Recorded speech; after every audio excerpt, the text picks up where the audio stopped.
আমি বেদনায় অস্থির হয়ে পাগলের মতো যেন আল্লাহ রাত বাজে 2টা মতো বেদনা অতিরিক্ত বাড়ি গেছে। গত 3 দিন আগে এই ভিডিও বার্তা দিয়ে এসে বলছিল আমার পাশে এসে কেউ দাঁড়াও, বুকের ব্যথা, প্রচন্ড ব্যথা, আমি সহ্য করতে পারছি না।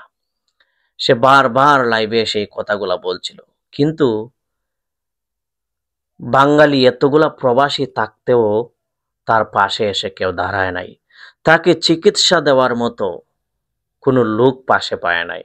সবচেয়ে আশ্চর্যের বিষয় হলো, গত রাতে যখন তার মৃত্যুর সংবাদ আমি শুনলাম, আমি কয়েকটা বিষয় নিয়ে ভেবেছি যে ওই ব্যক্তিটা লাইভে এসে তার ব্যথা যন্ত্রণা নিয়ে লাইভ করলো, কিন্তু কয়জন প্রবাসী বাঙালি তার পাশে এসে দাঁড়ালো, অথবা তাকে চিকিৎসা দেওয়ার জন্য কোনো একটি লোক তার পাশে এসে দাঁড়ায় নাই। দ্বিতীয় নম্বরে ভেবেছি যে ওই ব্যক্তিটা যে রুমে থাকতো, যে রুমে সে থাকে, ওই রুমে কি একটা লোক ছিল না যে তাকে ডাক্তারের কাছে নিয়ে যাওয়ার জন্য, অথবা তাকে একটা ব্যবস্থা করে বাংলাদেশে পাঠানোর জন্য।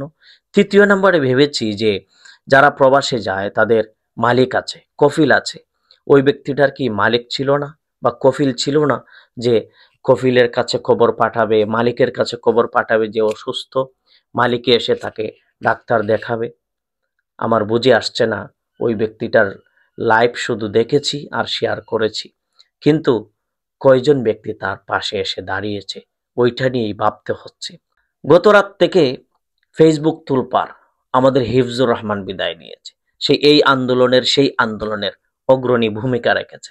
আমরা বাঙালি এটা পারি খুব সহজে, যে একটা মানুষ মারা যাওয়ার পরে তার জন্য সমবেদনা, তার জন্য সুখ প্রকাশ, তার জন্য ব্যানার টানিয়ে আমরা সুখ প্রকাশ করতে পারি, কিন্তু মারা যাওয়ার আগে তার পাশে দাঁড়াইতে আমরা দ্বিধাবোধ করি, মারা যাওয়ার আগে তার পাশে দাঁড়াই না।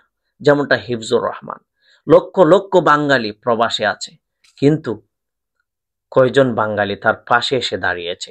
একটু চিন্তা করেন ভাই। প্রবাসের মানুষ কত অসহায়, এই ভিডিওটি না দেখলে আপনারা বুঝতে পারবেন না। সম্মানিত দর্শক, এই হিফজুর রহমানকে আল্লাহ তাআলা যেন জান্নাতবাসী করেন। কিন্তু আমি কয়েকটা প্রশ্ন রেখেছিলাম, যদি কারো জানা থাকে আমাকে বলবেন। ওই ব্যক্তিটা যেখানে কাজ করতো, কোনো একটা বাঙালি ছিল না, বা তার রুমে কেউ ছিল না, অথবা তার কফিল কি ছিল না যে তাকে দেশে পাঠানোর একটা ব্যবস্থা করে দিবে বা চিকিৎসা করানোর মতো একটু ব্যবস্থা করে দিবে?